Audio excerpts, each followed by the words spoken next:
Ya, kita beralih ke informasi lainnya. Pemirsa, misteri motif Irjen Verdi Sambo memerintahkan Baradae menembak Brigadir Yosua belum diungkap pihak kepolisian. Menko Polhukam Mahfud MD mengatakan motif tersebut sangat sensitif karena hanya boleh didengar oleh orang dewasa.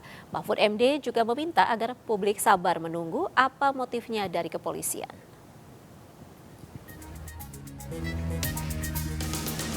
Motif Irjen Verdi Sambo memerintahkan Baradae menembak Brigadir Yosua hingga kini belum diungkap pihak kepolisian. Entah mengapa Polri belum merilis motif Irjen Sambo yang menyuruh Baradae menembak Brigadir Yosua. Menko Polhukam Mahfud MD mengatakan motif tersebut sangat sensitif karena hanya boleh didengar oleh orang dewasa.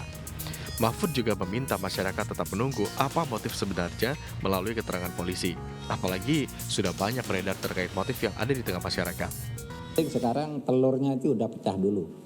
Itu yang kita apresiasi dari Polri. Soal motif biar nanti dikonstruksi hukumnya, karena itu sensitif, mungkin hanya boleh didengar oleh orang-orang dewasa.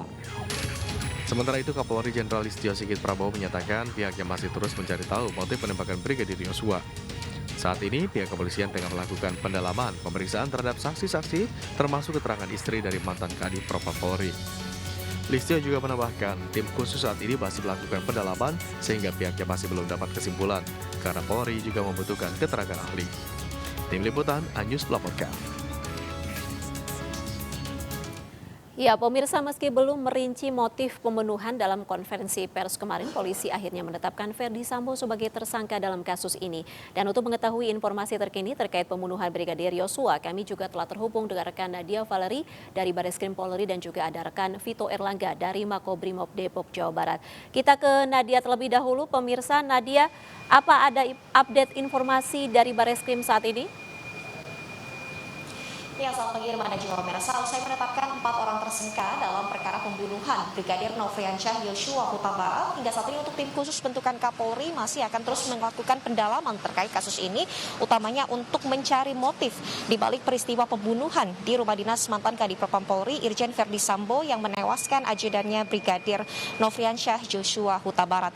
Kalau mendengarkan dari hasil konferensi pers pada Selasa malam tadi, Irma dan juga pemirsa, ini memang ada fakta yang belum diungkap kepada publik, yakni terkait motif sebetulnya apa, dan bahwa memang sudah dijelaskan tidak ada peristiwa tembak menembak, yang ada hanyalah penembakan. Namun Kapolri belum dapat mengkonfirmasi apakah keterangan awal terkait adanya dugaan pelecehan seksual oleh Brigadir Joshua terhadap istri Verdi Sambo, Putri Chandrawati, ini memang betul ada, ataukah ini juga merupakan salah satu dari sekian banyak skenario yang memang sudah disiapkan oleh Irjen Verdi Sambo pasca peristiwa penembakan tersebut. Adapun hingga saat ini memang Kapolri belum menyebutkan siapa saja ke depannya saksi yang akan diperiksa oleh tim khusus. Namun ia menjelaskan pada konferensi pers malam hari tadi, ke depannya juga akan memeriksa saksi kunci dalam perkara ini, yakni Putri Chandrawati, istri dari mantan Kadif Propam Polri Irjen Verdi Sambo. Selain itu, Irma dan juga pemirsa, ini ada sejumlah perwira Polri yang juga sudah diperiksa terkait pelanggaran kode etik, karena tim khusus juga mengakui bahwa pada awal penyidikan perkara ini ada sejumlah hambatan dikarenakan adanya beberapa pihak yang memang sengaja melakukan penghilangan barang bukti dan juga mencoba menghambat proses penyidikan perkara ini, sehingga ada total 31 perwira yang sudah terbukti melanggar kode etik karena tidak profesional dan juga mencoba menghambat proses penyidikan perkara ini.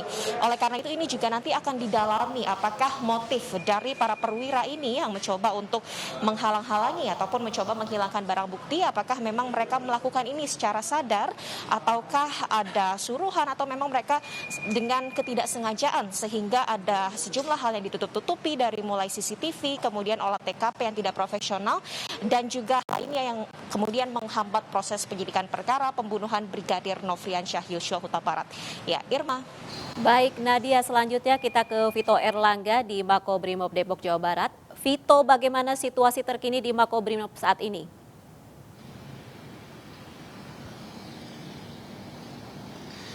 Ya, baik Irma dan pemirsa, dapat kami laporkan bahwa pasca penetapan Irjen Pol Verdi Sambo, mantan Kadif Propam Polri, sebagai tersangka dalam kasus penembakan Brigadir J, suasana terkini di depan Makobrimob Kelapa II Depok, Jawa Barat masih terpantau kondusif.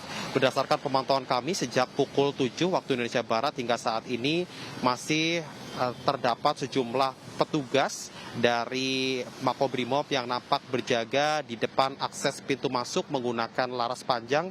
Kemudian juga nampak adanya sejumlah kendaraan taktis, yaitu 1 barakuda dan beberapa kendaraan taktis roda 2. Sementara itu, sejumlah mobil atau kendaraan yang masuk ke dalam Makobrimob Kelapa II ini juga tidak luput dari pemeriksaan dan pengawasan petugas jaga. Sementara itu, untuk arus lalu lintas di depan Makobrimob hingga saat ini masih terpantau kondusif dan ramai lancar seperti hari-hari sebelumnya. Dan berdasarkan informasi yang kami terima dari Inspektur Pengawasan Umum Polri Komjen Pol Agung Budi menyebutkan dalam jumpa pers pada Selasa malam kemarin ada 3 perwira tinggi kepolisian yang dilakukan penahanan khusus di Makobrimob sejak Selasa malam hingga saat ini, yaitu 2 diantaranya merupakan perwira tinggi Polri dengan pangkat bintang 1. Mereka berdua ditahan atas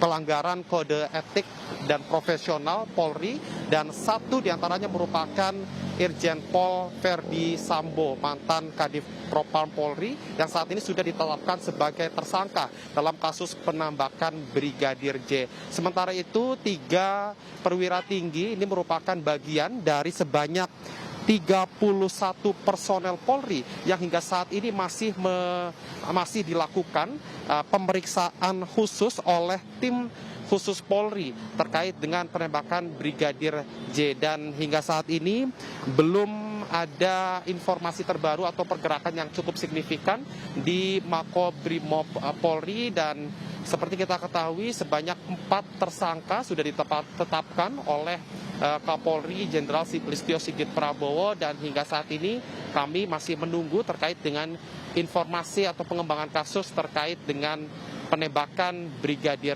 Joshua. Kembali ke Anda, Irma. Baik, terima kasih Vito Erlangga melaporkan langsung dari Makobrimob Depok, Jawa Barat, dan sebelumnya juga ada Nadia Valerie yang melaporkan langsung dari Bareskrim Polri. Selamat bertugas kembali rekan-rekan.